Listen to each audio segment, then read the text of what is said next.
Bismillahirrahmanirrahim. Assalamualaikum warahmatullahi wabarakatuh.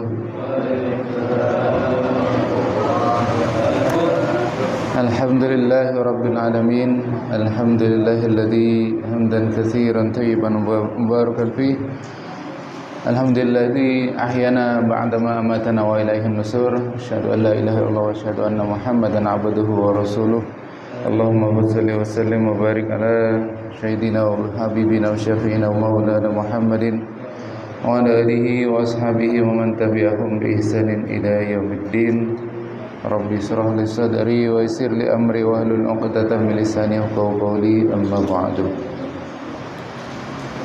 Alhamdulillahirabbil alamin. Segala puja dan puji bagi Allah Subhanahu wa taala yang kembali memilih dan mengizinkan kita untuk bisa bersama-sama berkumpul di majelis yang mulia ini. Mudah-mudahan segala tapak langkah yang kita tempuh dari rumah menuju masjid yang mulia ini dicatat Allah Subhanahu wa taala sebagai penghapus dosa-dosa kita dan juga meninggikan derajat kita di sisi Allah Subhanahu wa taala, dimudahkan jalan kita menuju surganya Allah Subhanahu wa taala. Amin ya rabbal alamin. Salat salam tidak lupa kita sanjungkan kepada junjungan kita Nabi Agung Nabi Muhammad sallallahu alaihi wasallam, pada keluarga beliau, sahabat beliau, pengikut beliau, dan mudah-mudahan dengan kita belajar, kita sama-sama membaca apa yang menjadi keseharian beliau, apa yang menempel di fisik beliau, di jasad beliau, apa yang akan kita pelajari nanti, insyaallah. Mudah-mudahan ini sebagai wujud rasa cinta kita kepada Nabi Muhammad SAW yang akan mengantarkan syafaatnya kepada kita yaumil akhir nanti. Amin ya rabbal alamin. Baik, jamaah rahimullah, Bapak Ibu yang sama-sama kita mengharap ridha Allah Subhanahu wa taala. Di pertemuan sebelumnya kita sudah sampai pada bahasan mengenai helm besi Rasulullah sallallahu alaihi wasallam. Insyaallah di pertemuan pada pagi hari ini kita akan lanjutkan. Ini mungkin baru sepertiga ya dari kitab ini. Mudah-mudahan kita bisa sama-sama menghatamkannya, sama-sama kita bisa selesai dalam membahas kitab ini. Pada pagi hari ini kita akan lanjutkan mengenai bab ke-17, bab sorban Rasulullah atau imamah Rasulullah. Mungkin yang ada membawa handphone juga bisa dibuka apa yang sudah di-share oleh Pak Andika, soft copy-nya mengenai kitab ini. Silahkan juga dibuka, atau mungkin ada beberapa ternyata yang sudah beli juga bukunya. Alhamdulillah, berkat kajian ini terus mungkin juga penasaran juga dengan apa yang sebenarnya Rasulullah itu seperti apa, ciri-ciri fisiknya Rasulullah seperti apa, pakaiannya, cara duduknya, cara berdiri, cara berjalan. Ini gamblang sekali, detail sekali dibahas di kitab ini. Alhamdulillah ada beberapa bapak yang kemarin mengirimkan gambar ke saya, sudah beli bukunya dan sudah mulai membacanya. Alhamdulillah. Mudah-mudahan kita bisa sama-sama mempelajarinya. Kembali kita berharap bahwa apa yang kita pelajari ini kita bisa amalkan bersama, sehingga kalau kata Gus Baha itu, beliau pernah cerita, beliau hadir di majelis, kemudian beliau baju bawahnya itu isbal, maksudnya tidak di atas mata kaki. Kemudian ada beberapa jamaah yang langsung pergi meninggalkan beliau. Kemudian kata beliau, sunnah yang sesungguhnya itu ya bukan hanya ini aja gitu. Kenapa kalian pergi? Karena ini sunnah yang paling yang lebih utama adalah hafal Al-Quran, banyak hafal sunnah, banyak bisa mempelajari sunnah. Kenapa hanya tentang sunnah yang kecil saja kemudian tidak mau mendengarkan? Itu hal yang salah. Jadi kalau dibalik, kalau kita belum bisa menghafalkan Al-Quran, belum bisa baca hafal hadis, belum bisa seperti Rasulullah, sedekahnya Rasulullah yang masya Allah luar biasa, sampai beliau itu, kembali saya sampaikan, beliau itu pemimpin dunia akhirat. beliau itu kalau dapat ghanimah juga tidak kecil-kecilan, banyak sampai miliaran, tapi beliau apa yang beliau kenakan adalah hanya yang sederhana saja. Kalau kita belum bisa mengamalkan sunnah Rasulullah yang sangat luar biasa dalam bersedekah, maka sunnah-sunnah kecil yang dibahas di sinilah yang mari sama-sama kita amalkan sebagai wujud rasa cinta kita kepada Rasulullah sallallahu alaihi wasallam dan juga kepada Allah Subhanahu wa taala. Baik, mari kita buka bab sorban Rasulullah sallallahu alaihi wasallam. Cek ini rasanya audio kurang ini ya, Pak. Cek. Allah.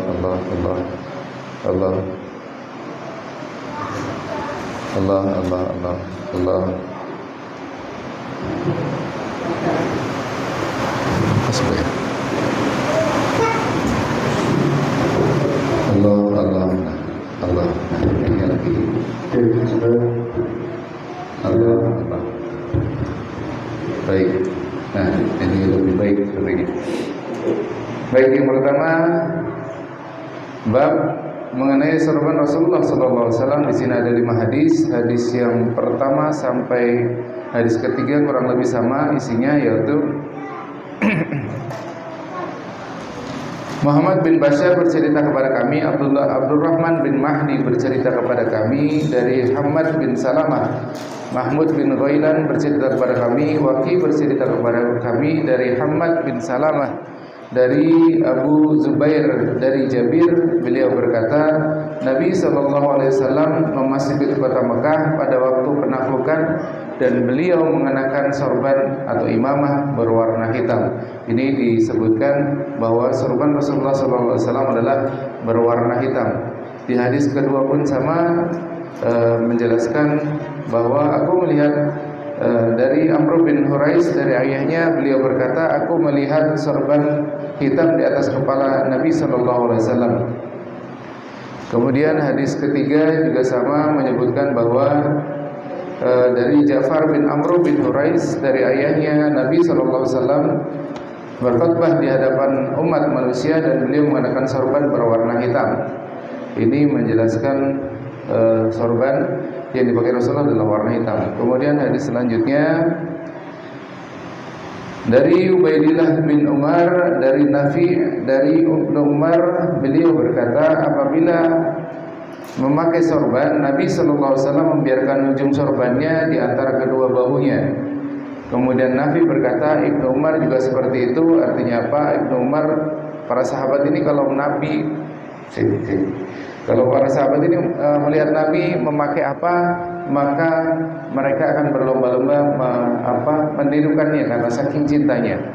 Kemudian yang kedua, yang tadi adalah membiarkan ujung sorbannya di antara kedua bahunya. Ini menurut para ulama, kalau kita pernah lihat Habib Lutfi bin Yahya ya, beliau mengenakan biasa peci dulu, kemudian kayak kerudung gitu. Nah itu Rasulullah SAW itu memakai seperti itu juga. Beliau memakainya membiarkan kedua ujung sorbannya sampai ke bahunya. Artinya buat menutupi seperti itu. Kalau seperti hijab, seperti jilbab. Nah ini tujuannya apa? Yang pertama adalah kalau lebih gampangnya kita membayangkan Habib Lutfi bin Yahya itu ya, biasa pakai kain putih kemudian nutupin gitu ya ke samping sini. Nah itu pertama adalah yang bisa kita ambil pelajaran adalah kenapa alasan memakai itu. Yang pertama adalah menjaga pandangan beliau. Jadi pandangan beliau itu tidak kemana-mana, menjaga dari hal yang tidak pantas untuk dilihat. Kemudian yang kedua adalah beliau berkholwat atau menyendiri, seakan-akan menyendiri karena dibatasi pandangannya. Kemudian yang ketiga adalah merasa selalu diawasi Allah Subhanahu wa taala, sehingga ini kayaknya resek-resek ini. Allah. Merasa selalu diawasi Allah Subhanahu wa taala.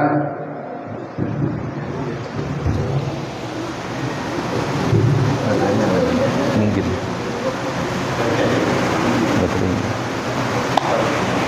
maaf Pak.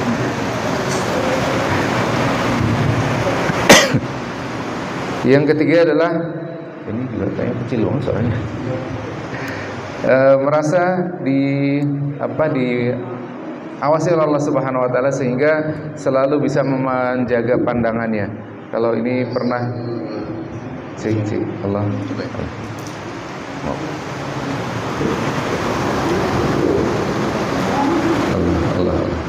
Kalau pernah saya sampaikan dulu di salah satu yang kami dapatkan dari guru kami, salah satu kenapa di wayang bisa yang pernah saya sampaikan juga, kenapa wayang itu kalau para kesatria itu matanya kecil, sedangkan buto hijau atau dan sebagainya itu matanya besar. Itu adalah hikmahnya adalah para wali, para ulama, para sahabat, para anbiya itu mereka sangat menjaga pandangannya. Mereka tidak diibaratkan dengan mata yang kecil atau mata yang sipit. Itu mengartikan bahwa mereka itu sangat ghadul basar atau menjaga pandangannya. Begitu juga dengan hikmah yang bisa kita ambil dari memakai sorban dengan membiarkan ujungnya sampai ke bahu kita, menutupi bahu kita. Tapi ini juga mungkin agak, ya kalau kita belum bisa mengamalkannya, minimal kita tahu kenapa sih ada para ulama yang memakai seperti itu. Kemudian yang selanjutnya, hadis terakhir mengenai sorban Rasulullah SAW dari Ikrimah dari Ibnu Abbas, Nabi SAW berkhutbah di hadapan umat. Saat itu beliau mengenakan sorban dan sorbannya terkena minyak rambut. Nah ini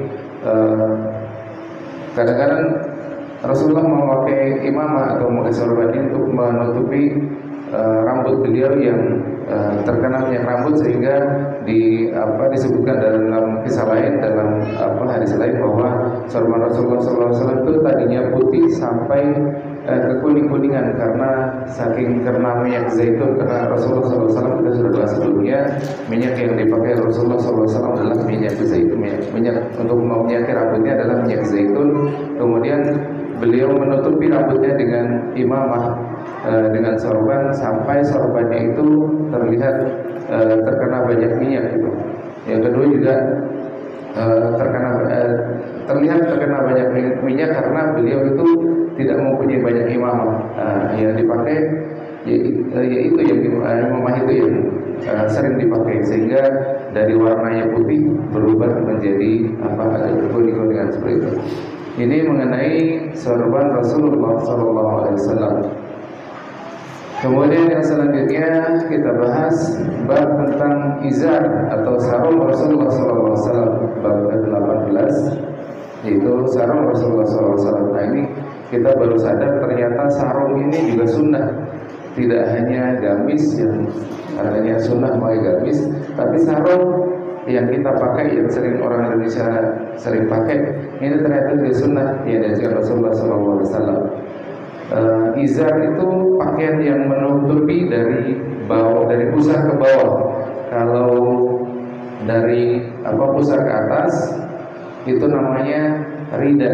Kalau kita lihat pakaian ihram yang menutupi dari perut ke bawah itu namanya izar. Yang bagian atas adalah rida. Begitu dengan mukena itu kalau istilahnya di Arab sana, kalau yang menutupi bagian bawah adalah izar, kemudian di atasnya adalah rida. Baik, bab pertama, hadis pertama mengenai bab sarung Rasulullah SAW.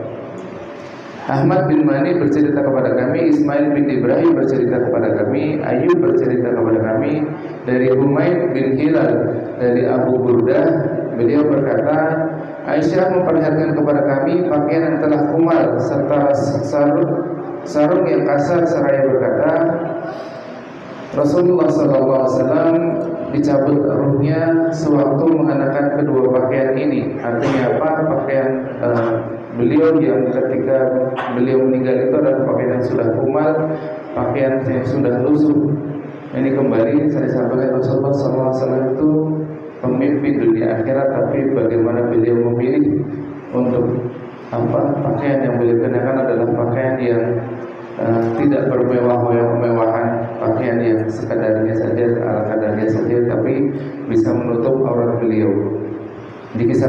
suatu saat adalah beliau itu ditawari malaikat Jibril, wahai Rasulullah, apakah aku tawari aku tawari kepada dua hal. Yang pertama adalah apakah engkau ingin menjadi nabi yang kaya raya, atau engkau ingin menjadi nabi yang miskin?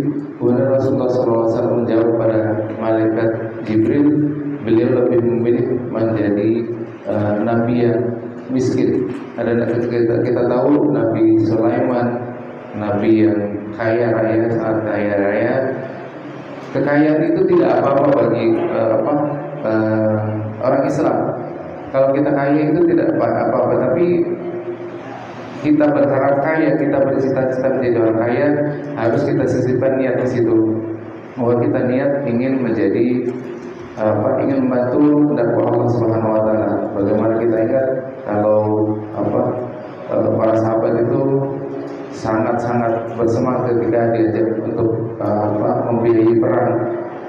Beliau itu saking cintai kepada Allah Subhanahu wa taala dengan kekayaannya, maka para sahabat dengan mudahnya untuk mengeluarkan sedekah untuk di jalan Allah. Maka kita juga boleh bercita-cita menjadi orang kaya, tapi jangan lupa disisipkan kekayaan kita terima, kekayaan yang kita miliki yang dari Allah Subhanahu wa taala, kita kembalikan kepada Allah Subhanahu wa taala. Termasuk kemarin belum lama kita menyembelih hewan kurban, maka niatkan mulai dari sekarang, mudah Allah Subhanahu wa taala memanjangkan umur kita bertemu dengan hari raya Idul Kurban, dan mudah-mudahan Allah Subhanahu wa taala memberikan kemudahan rezeki kepada kita untuk kita bisa berkurban. Kita niatkan dari sekarang, minimal kalau tidak bisa berkurban, kita sudah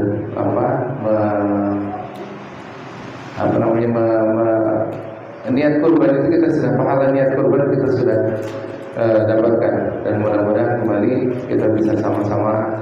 Kemarin alhamdulillah kelihatan sangat guyup, sangat, kalau lagi kurban itu keluar semua ya, warga itu kelihatan guyup, kelihatan kompak dan sebagainya. Mudah-mudahan di tahun depan kita bisa menambahkan lagi, kita bisa berkurban lagi, atau minimal karena memang Allah Subhanahu wa taala belum menitipkan rezeki kepada kita, minimal niat kita sudah kita niatkan untuk berkorban.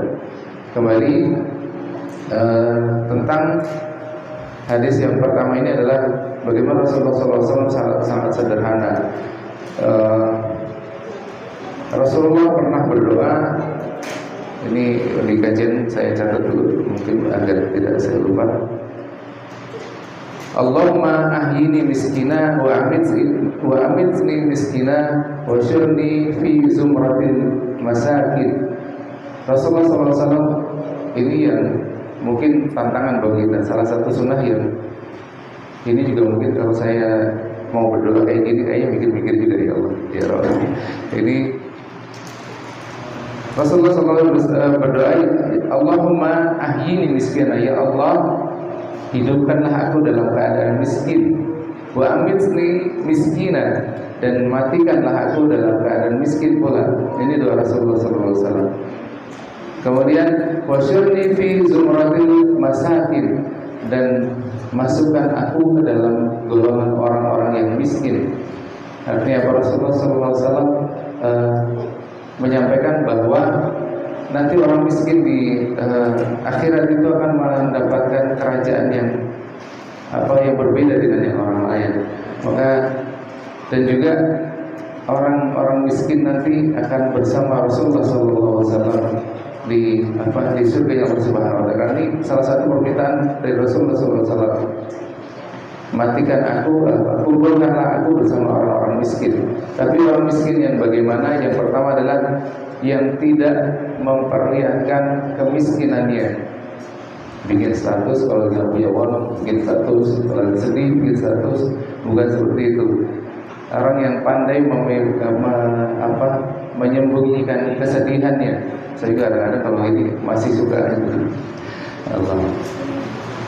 Yang bersama Rasulullah SAW dalam arti yang ikhlas akan takdir Allah Subhanahu wa taala, yang dia tidak dengan mudahnya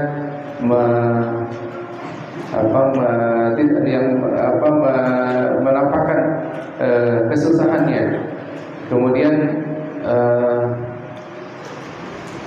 yang beliau ridho atas takdir Allah Subhanahu wa taala. Orang yang miskin yang ridho akan takdirnya Allah Subhanahu wa taala itu lebih utama, lebih mulia daripada orang yang kaya tapi dia bersyukur. Kalau orang kaya bersyukur itu lebih mudah dibandingkan orang yang miskin tapi dia menerima atas takdir Allah Subhanahu wa taala. Nah, ini orang-orang seperti ini yang nantinya akan dikumpulkan bersama Rasulullah SAW. Kemudian selain doa ini Rasulullah juga pernah meminta berdoa juga. Jadi tidak apa-apa juga berdoa yang mungkin kita sudah hafal. Wa'udzubika minal kufri wal faqr. Dan hindarkanlah aku, jauhkanlah aku dari kekufuran, kemiskinan dan kefakiran. Ini juga boleh juga kita amalkan, kita juga berdoa karena Rasulullah SAW pun juga berdoa seperti itu, meminta dijauhkan dari kefakiran dan juga kemiskinan. Karena biasanya kalau orang fakir, orang miskin itu akan lebih dekat dengan kekufuran, jauh dari Allah Subhanahu wa taala. Maka kembali kita boleh juga berdoa bagaimana bercita-cita untuk kita menjadi orang kaya, karena kita niatkan cita-cita kita itu, kekayaan kita itu kita sumbangkan, kita infakkan di jalan Allah Subhanahu wa taala. Ini mengenai hadis yang pertama tentang sarung Rasulullah sallallahu alaihi wasallam. Kemudian hadis yang kedua tentang sarung Rasulullah sallallahu alaihi wasallam. Dari Al-Ash'ad bin Sulaim, beliau berkata, aku mendengar bibiku menceritakan dari pamannya. Beliau berkata, ketika aku berjalan di kota Madinah, tiba-tiba ada seorang di belakangku seraya berkata, tinggikan sarungmu. Ini orang yang berjalan di belakangnya menegur pamannya dari Sulaim tadi. Tinggikan sarungmu, sesungguhnya hal itu lebih mendekatkan kepada ketakwaan. Ini ternyata di belakang ini adalah Rasulullah SAW. Kemudian ternyata orang itu adalah Rasulullah SAW. Aku pun berkata kepada beliau, wahai Rasulullah, sesungguhnya ini adalah pakaian yang mahal.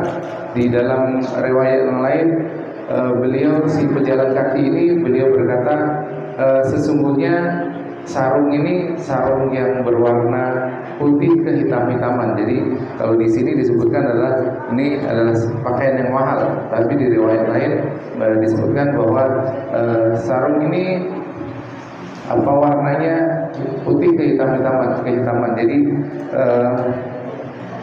beliau beralasan karena ini hitam jadi tidak mudah kotor, karena kalau sarungnya itu lebih ke bawah nyengser gitu akan lebih kotor, lebih mudah kotor dan lain sebagainya, akan mungkin terkenanya najis dan lain sebagainya. Maka yang orang yang berjalan kaki ini menjawab Rasulullah SAW, wahai Rasulullah, ini sebenarnya kainnya hitam kok, ini nggak mudah kotor. Kemudian Rasulullah SAW menjawab, bukankah pada diriku ada teladan bagimu? Ini di riwayat ini juga, apakah tidak cukup aku sebagai teladan bagimu? Apakah engkau tidak, atau dalam diartikan, apakah engkau tidak mau meniru aku seperti itu? Lantas aku pun melihat sarung beliau yang hanya setengah betis sampai setengah betis. Nah ini yang kita pelajaran di sini adalah bagaimana kita menggunakan sarung. Kalau belum bisa menggunakan pakaian sehari-hari, misalnya celana panjang yang masih di bawah mata kaki, maka ini yang kita minimal sarung, ketika kita memakai sarung itu di atas mata kaki. Maka ini mungkin ada yang coba kita berdiri, coba kita lihat sarung kita, coba lihat sarung kita. Masya Allah, kalau saya lihat Pak Manto nih, Pak Manto biasanya ini mungkin mengamalkan ini. Pak Manto dari dulu, ya sudah pindah itu. Beliau memakai sarung sampai pertengahan sampai di betis. Nah itu karena Rasulullah SAW tuh ternyata kalau memakai sarung sampai sebatas itu. Nah minimal kita kalau kita sedang sholat, usahakan sarung kita jangan sampai nyeser, jangan sampai di bawah mata kaki. Kita usahakan di atas mata kaki. Kalau tidak bisa, kalau di hadis yang kedua ini disebutkan adalah sarung Rasulullah SAW adalah sampai setengah betis. Kalau kita masih belum pede untuk sampai setengah betis, maka boleh diturunkan sampai minimal sebatas mata kakinya. Tidak boleh di bawah mata kaki. Ini juga yang sudah diamalkan oleh teman-teman kita Salafi. Mereka sudah sangat concern sekali dengan ini. Mereka sudah sangat bersemangat. Kadang-kadang saya lihat juga kalau pakai celana ada yang di setengah betis. Kalau menurut saya ya mungkin ini mengamalkan sunnah Rasulullah. Tapi kalau saya lihat kurang enak juga dilihat gitu kalau sampai setengah betis. Celana sampai setengah betis itu kalau di atas mata kaki masih enak dilihat. Kalau sampai setengah betis di kantor saya ada beberapa yang begitu. Kalau saya ngelihatnya masih kurang enak. Nah, minimal kita sarung kita kalau belum bisa celana panjang kita, minimal sarung yang kita pakai irit banget. Ini, tapi jangan itu juga niatnya kita mengikuti Rasulullah SAW. Kalau belum bisa mengamalkan sunnah-sunnah yang berat, maka sunnah-sunnah yang ringan seperti ini yang kita kita amalkan. Dan juga Islam itu sangat mengutamakan kerapian ya. Pakai sarung ini juga ada tekniknya ya. Jadi kalau kita biasa kan ada sambungan di sini. Nah itu kita pakai di tengah-tengah badan kita.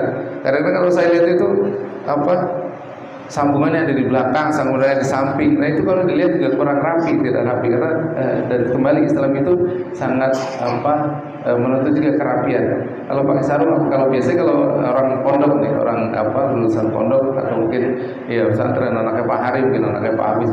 Itu kalau pakai sarung rapi banget. Nah ini kalau kita ingat nih, kalau sambungan sarung itu biar rapi gimana sih? Sambungan sarung itu berada di tengah-tengah kita.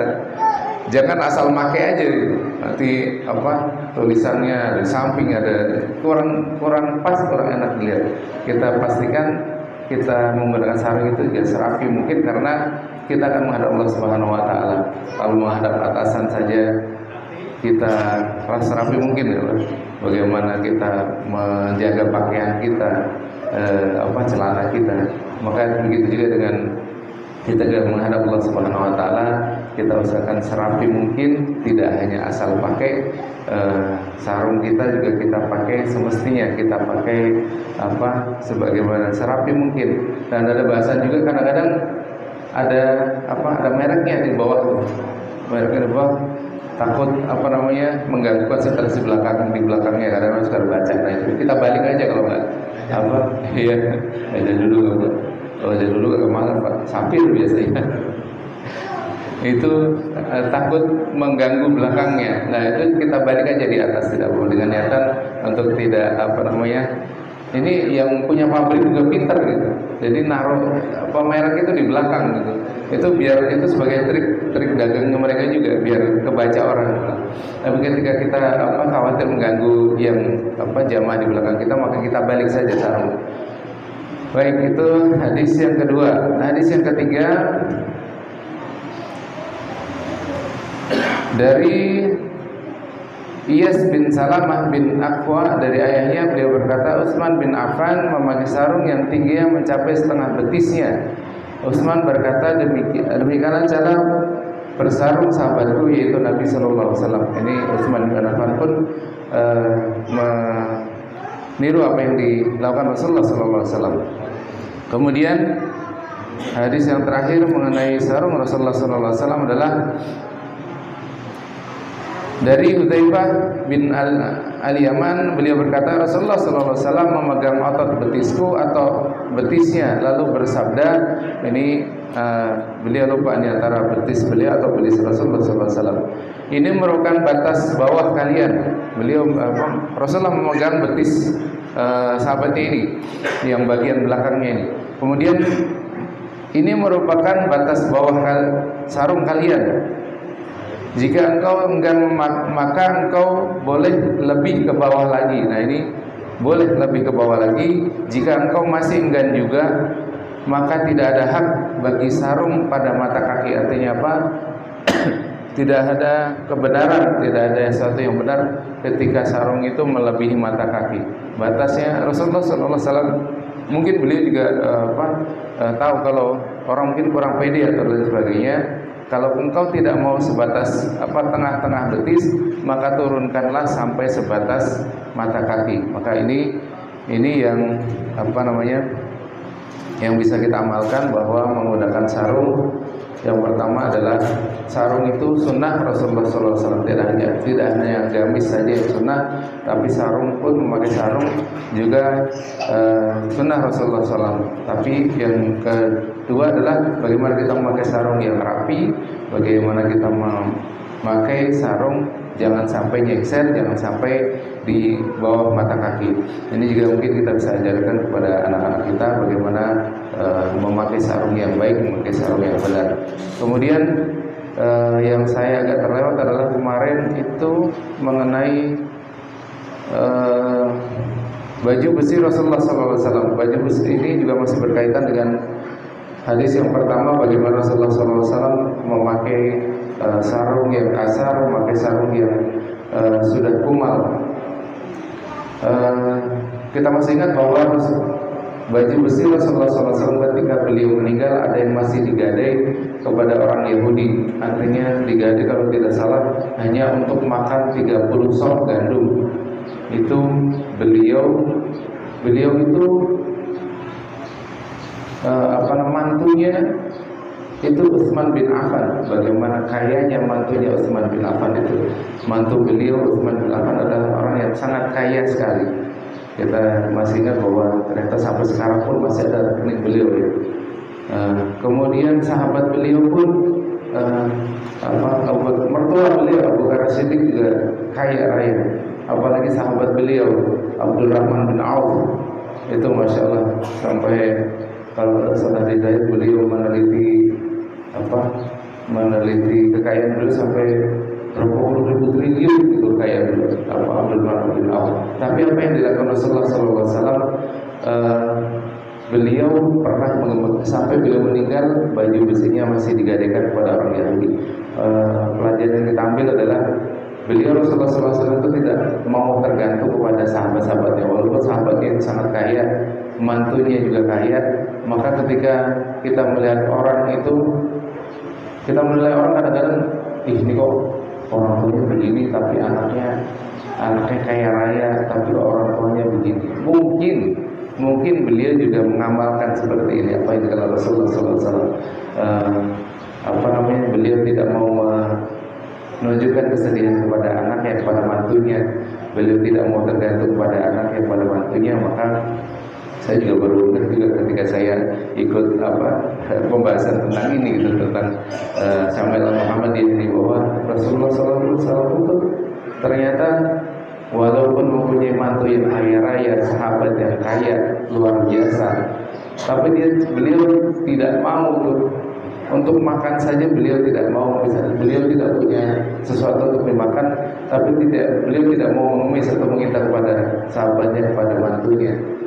Walaupun hakul yakin ketika beliau meminta kepada sahabatnya, pasti sahabatnya itu meminta bukan sedikit, memberi bukan sedikit, tapi pasti banyak sekali. Ini yang dilakukan Rasulullah SAW. Beliau sampai menggadaikan baju besinya kepada orang Yahudi. Dan ini juga memberikan pelajaran kepada kita bahwa kita boleh bermuamalah dengan orang Yahudi. Kita boleh meminjam dengan orang Yahudi. Ada pertanyaan juga, bagaimana dengan kita bekerja dengan orang yang non Muslim, orang kafir, orang non Muslim, bagaimana dengan rezeki kita?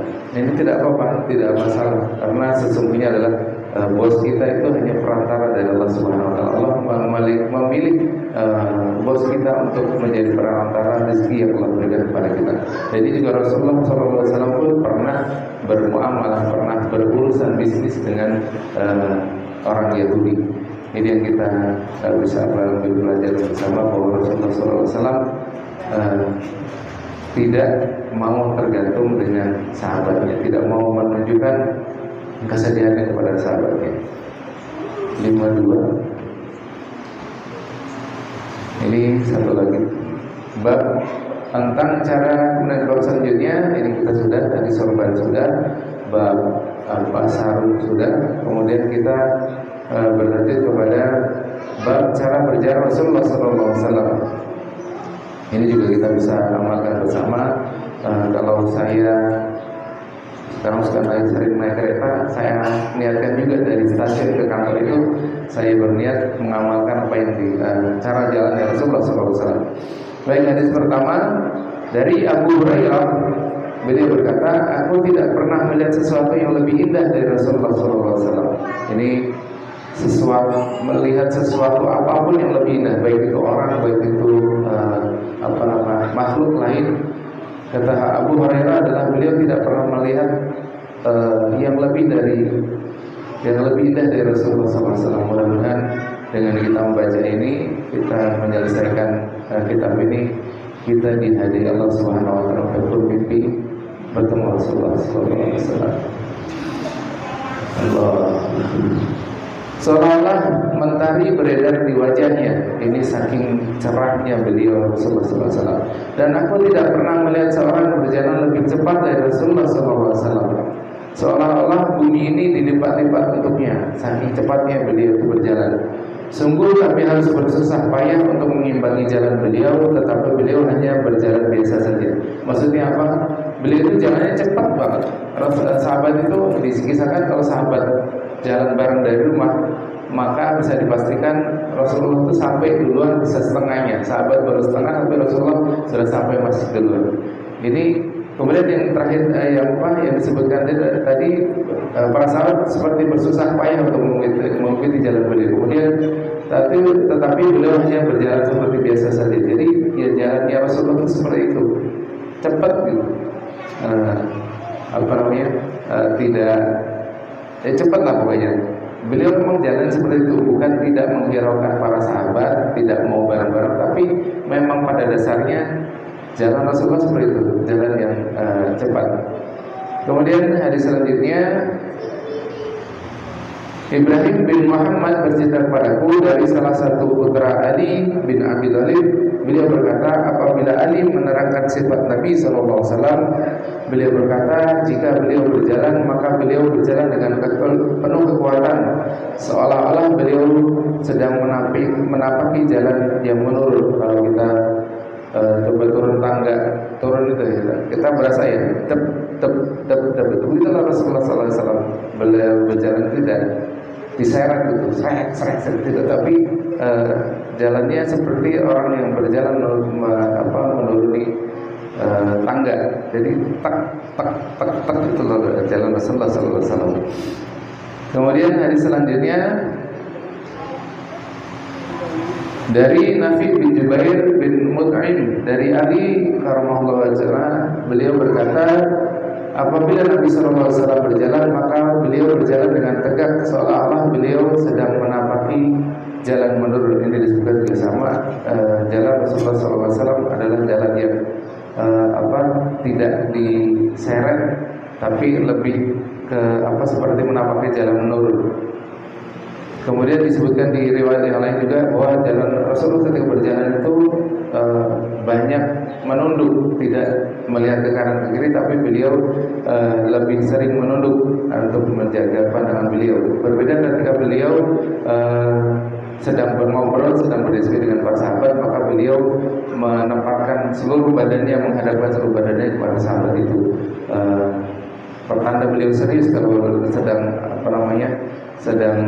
diajak ngobrol sahabatnya itu, beliau langsung berbalik badan. Biasanya kalau sahabat ada di belakangnya, beliau langsung berbalik badan untuk menghormati lawan bicaranya. Tapi tidak dengan jalan Rasulullah SAW. Ketika beliau berjalan, beliau lebih banyak untuk menunduk, untuk beliau sekali saja atau melirik untuk menjaga pandangan beliau. Ini yang bisa kita bahas pada pagi hari ini mengenai sorban dan juga izar dan cara berjalan Rasulullah SAW. Mudah-mudahan sedikit ini bisa kita sama-sama kita amalkan, sama-sama kita berniat untuk mengikuti apa yang dilakukan Rasulullah SAW. Mudah-mudahan dengan ini kita kalau diakui sebagai umatnya sehingga dapat berhak mendapat syafaatul ummah, dan yang terlebih lagi mudah-mudahan Allah memantaskan kita untuk bisa dihadai dengan bermimpi bertemu Rasulullah sallallahu alaihi wasallam. Amin ya rabbal alamin. Demikian para berbincang, mohon maaf jika ada hal-hal yang kata-kata yang kurang tepat, kurang berkenan, kurang jelas tutur katanya, apa bahasanya juga kurang tertata rapi, mohon bukan minta maaf yang sebesar-besarnya. Assalamualaikum warahmatullahi wabarakatuh.